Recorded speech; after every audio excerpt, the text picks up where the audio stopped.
Just whoa.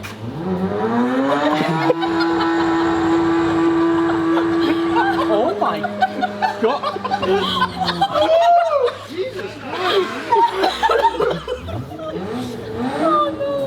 I don't know if that's more tire smoke or engine smoke. Bro, that was an aggressive one. That was actually impressive. That was a lot. That was a lot of RPM. Does that not any suspension? That was aggressive.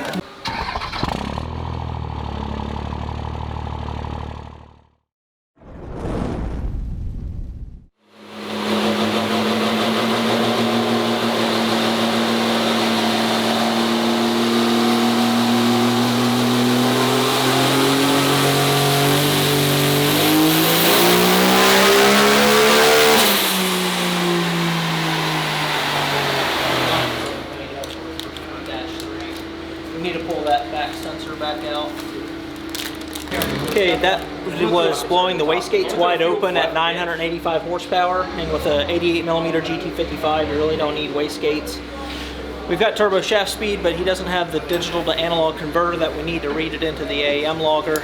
But really, this turbo, up to 125,000 RPM shaft speed, doesn't need gates. And with fuel only, at the power level we're at, we don't need gates, so we're going to run boost to the top of the gates to close them off completely and just get a back-to-back comparison to see how much power we're losing or how much boost we're losing with having the gates blown open.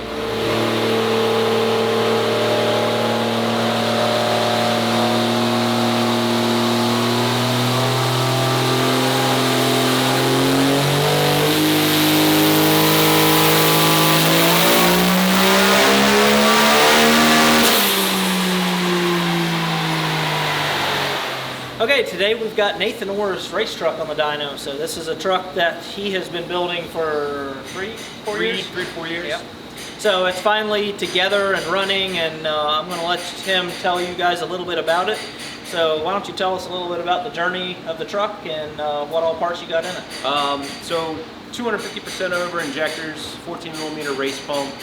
It's an 88 GT55. 2 nitrous solenoids on this truck currently, but to go back in time, it was this engine was built by D&J. It was in my silver quad cab with 467, 48 compounds. So Predator motor. Predator, yes. And the compounds were fun, but then I needed to put a cage in the truck to be safe, and I didn't want to cut that truck up, so I got this blue truck from Kevin Smith way back in the day, and it is, we transferred all the horsepower worthy components over, and it just snowballed from there. So now it's 4-link front, 4-link rear. Got fiberglass bedsides. Fiberglass doors, fiberglass bedsides. What trans do you have in it? It's a 48. John Muldoon built it 3 years ago, so see how long it hangs on. Full manual valve body. Auto with a CO2 shifter and anteater. Okay. Well, yeah, it's got all the basics to be fast. I think your end goal is maybe to run 590 or faster. Growing to 590 and let it snowball from there. Right. So today we're just kind of working through its spaces, making sure there's no leaks, make sure everything's working. The first run we did on it was what? Low 900. Yeah, 930 something, but the wastegates were blown open. So we ended up plumbing the wastegates shut. You had some bolts fall out of the Waterman. Waterman backed some bolts out, Now those are the little things that on a dyno is no big deal because you're not on the racetrack. But when you take a fresh truck and go to the racetrack and you have stuff like that fall apart, you can put fuel under the tires at 100 mile an hour and be on the wall and have your 4-year project wrecked before you ever finished it. So this is just cheap insurance. Find all these little bugs out now. So we're going to put this thing through the paces today. We're just starting with Ryan Milliken is tuning the truck, so we're remote tuning with him. And we're at 1500 microseconds, just getting the baselines done. Then we're going to start creeping up on fuel.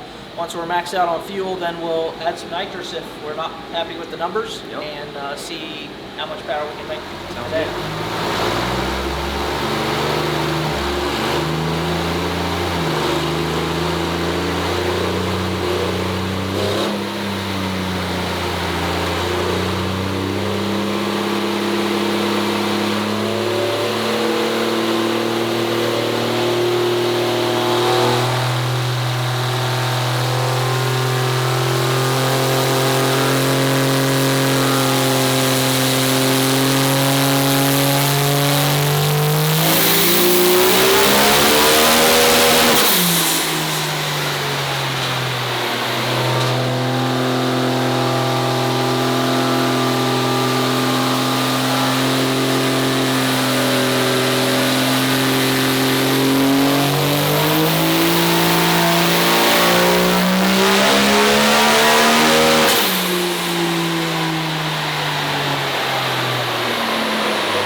All right, well, it was a good day. It was a great day. It didn't break. No. That's good. And we made a total of 1,482 horsepower, Yes. I believe, Yep. which is a really good number for fuel only. We did not turn the nitrous on because he wants to go home with an unbroken race truck. Yep. You were happy with those numbers. Ecstatic. Couldn't have asked for more. Right. The truck really behaved very well. The engine's very efficient.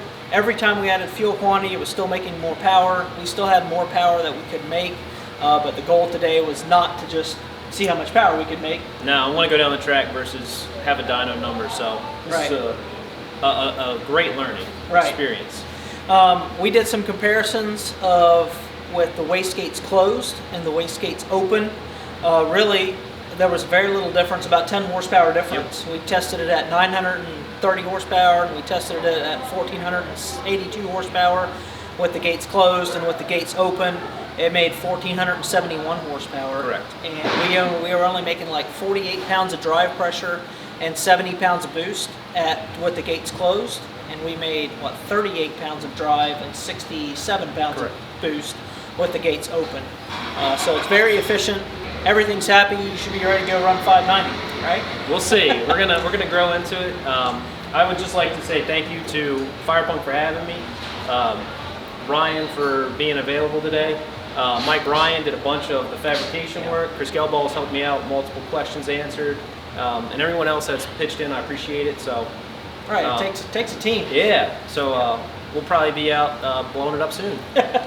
Well, good. Well, we appreciate you coming in today, and hope that everything goes as good on your first track day as it did on the dyno. Everything went swimmingly. So. You brought us a well-built truck. We didn't have to turn wrenches on it besides a couple bolts falling out of the waterman. Yeah, that's all fixed now. So we're going on the trailer under its own power in one piece. So. All right. Well, good deal. We're going to get him off the dyno and send him on his way. And we have a new number one. Everybody's slacking in 2020, but if you want to get on the board, now's an easy time to do it. 1482.